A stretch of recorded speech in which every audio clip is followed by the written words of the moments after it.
Democrats, it's less than 5 months to Election Day. We've got a tough campaign ahead of us with huge stakes. Frankly, here's my biggest fear. I fear that too many of us are approaching this election with a business as usual attitude. You know, we've been through these elections before. We all say, well, they're really vitally important.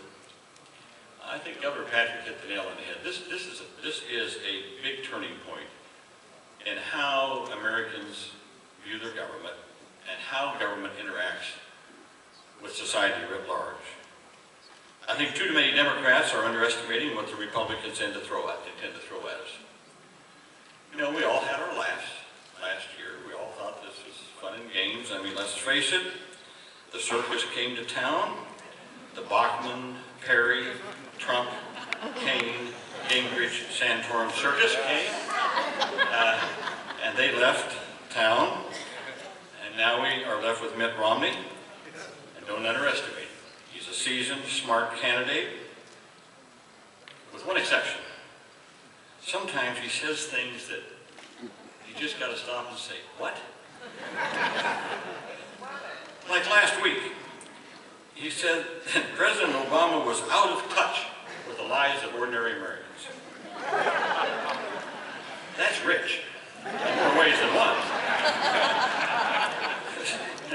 This is the guy who is quadrupling the size of his $12 million oceanfront vacation home in California, which will include 2 elevators for his wife's 2 Cadillacs. Well, most of us build a garage. He's building elevators for his Cadillacs. I don't get that.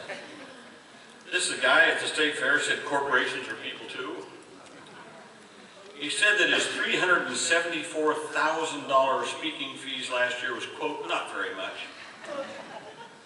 Who casually reached out his hand and challenged Perry to a $10,000 bet. This guy last week, he said we need to get rid of more government employees like teachers, police officers, and firefighters. And he says Obama's out of touch. Folks, the only thing Romney's in touch with is his Swiss bank account and his Cayman Islands investment fund.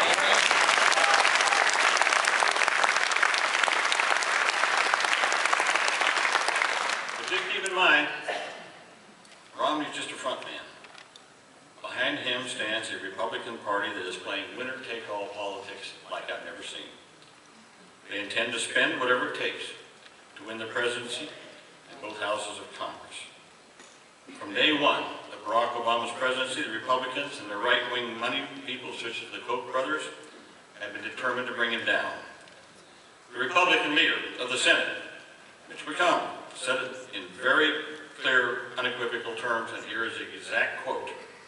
The single most important thing we want to achieve is for President Obama to be a one-term president. Think about that. He didn't say that Republicans' #1 job is to help the economy or create jobs. No, their #1 job is to bring down President Obama. And to that end, Republicans have been, and mark my words, deliberately sabotaging the economy. Deliberately sabotaging.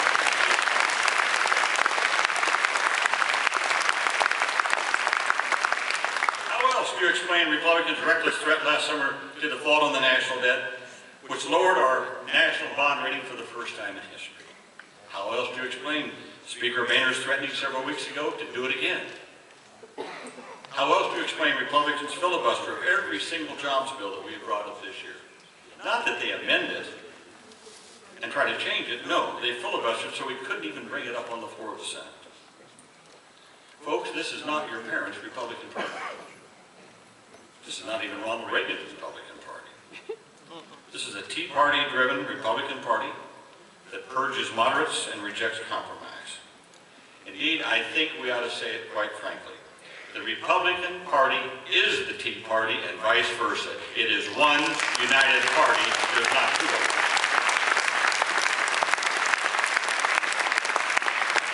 If you don't believe it, look at their platform. The Republican Party of Iowa is holding its convention, I guess, over the Hy-Vee Mall today. They'll be voting on their party platform. It is pure 200-proof Tea Party clack track.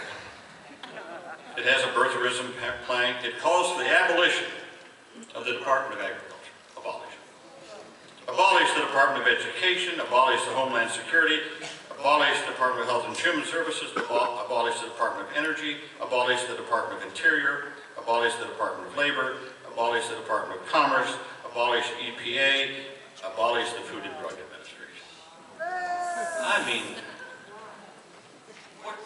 you have to shake your head. Not only that, they have a plank in there that says that any state can nullify any federal law or action that it disagrees with. Now, if you read your history books, we kind of fought a civil war over that one time, folks. And on and on. As I said, it's pure Tea Party claptrap. But it's the official platform of the Iowa Republican Party.